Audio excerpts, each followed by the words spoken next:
Welcome to Burlap Teachers. Enjoy the video. You've got the sheet ready, now act.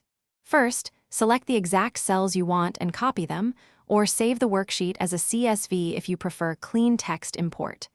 Once done, open Word and place the cursor where the content should land. Make sure headers are explicit so Word receives column names correctly. If numbers or dates look odd later, that's because Excel formatting didn't transfer.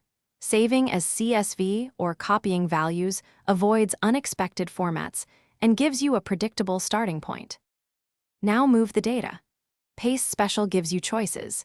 Keep source formatting to retain Excel look, merge formatting to match Word, or paste as text to rebuild a Word table.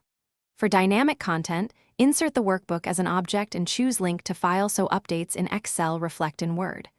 Once pasted, use Table Tools, Auto Fit, distribute columns, and apply a table style to tidy spacing and alignment. Make sure numeric columns use monospaced alignment for readability and confirm column widths fit the page. Finish by refining layout. Adjust page margins, check headers and footers, and move page breaks so tables don't split awkwardly. Once satisfied, save the document as a docx, and if you link the Excel file, update links to refresh data.